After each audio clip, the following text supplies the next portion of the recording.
తెలంగాణలో ఎన్నికల వాతావరణం వేడెక్కింది. ఇప్పటికే ఆయా పార్టీల అగ్రనేతలు ప్రచారంలో ముమ్మరంగా పాల్గొంటున్నారు.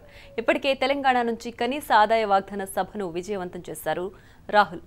ఏప్రిల్ 1న 3 పార్లమెంటు నియోజకవర్గాల్లో జరిగే బహిరంగ సభలకు హాజరు కానున్నారు. రాహుల్ టూర్తో మరింత ఎన్నికల వేడి తెలంగాణలో పెరగనుంది. మొదటి విడతలో తెలంగాణ పార్లమెంటు ఎన్నికలు జరగనున్న నేపథ్యంలో సమయం దగ్గర పడుతున్న తరుణంలో ప్రధాన పార్టీల నేతలు తెలంగాణలో ఇప్పటికే విస్తృతంగా పర్యటిస్తున్నారు. ఏప్రిల్ 11న ఎన్నికల సందర్భంగా ఆయా పార్టీల నేతలు ఎన్నికల వాతావరణాన్ని వేడెక్కిస్తున్నాయి. ప్రధాన ప్రతిపక్ష పార్టీ కాంగ్రెస్ పార్లమెంటు ఎన్నికలను చాలా సీరియస్గా తీసుకుంది. ఇప్పటికే ముందస్తు అసెంబ్లీ ఎన్నికల్లో ఓటమి చవిచూడుగా పార్లమెంటు ఎన్నికల్లో తెలంగాణలో మెజార్టీ ఎంపీ స్థానాలను దక్కించుకోవాలని చూస్తుంది. అందుకు తగ్గ విధంగానే రాహుల్ గాంధీ తెలంగాణ పర్యటనపై ప్రత్యేక దృష్టి సారించారు. అయితే ఇప్పటికే మార్చి 9న శంషాబాద్లో కనీస ఆదాయ వాగ్దాన సభకు రాహుల్ గాంధీ హాజరయ్యారు. శంషాబాద్ సభలోనే ఈ చారిత్రాత్మక పథకాన్ని ప్రకటించారు. తెలంగాణలో ప్రకటించిన ఈ పథకం దేశవ్యాప్తంగా మంచి గుర్తింపు పొందుతుంది.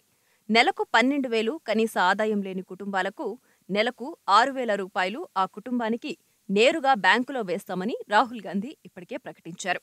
ఈ పథకం తెలంగాణ గడ్డ మీద ప్రకటించడంతో తెలంగాణ ప్రజలు కాంగ్రెస్కు బ్రహ్మరథం పట్టడం ఖాయమని నేతలు ఆశాభావం వ్యక్తం చేస్తున్నారు.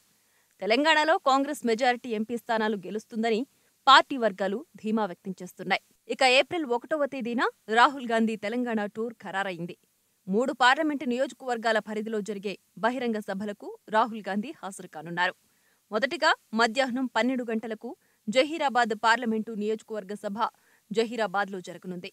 మధ్యాహ్నం 2 గంటలకు నాగర్ కర్నూల్ పార్లమెంటు నియోజకవర్గ సభ వనపర్తిలో జరగనుంది. సాయంత్రం 4 గంటలకు నల్గొండ పార్లమెంటు నియోజకవర్గ సభ హుజూర్ నగర్లో జరగనుంది.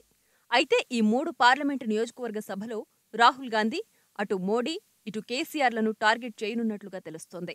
గత ఎన్నికల్లో మోడీ ఇచ్చిన ఏ హామీలను కూడా అమలు చేయలేదని ప్రజల్లోకి తీసుకువెళతారని పార్టీ వర్గాలు తెలిపాయి. టీఆర్ఎస్, బీజేపీ రెండు ఒక్కగూటికే చెందిన పార్టీలని రాహుల్ ప్రజల్లోకి తీసుకువెళ్లి ఒక్క దెబ్బకు 2 పిట్టలలాగా 2 పార్టీలను టార్గెట్ చేస్తారని పార్టీ నేతలు చెబుతున్నారు. మొత్తానికి పార్లమెంటు ఎన్నికలు జాతీయ రాజకీయ కోణంలో జరుగుతాయి. హస్తం పార్టీ ఖచ్చితంగా మెజారిటీ ఎంపీ స్థానాలను కైవసం చేసుకుంటుందని పార్టీ వర్గాలు ధీమా వ్యక్తం చేస్తున్నాయి.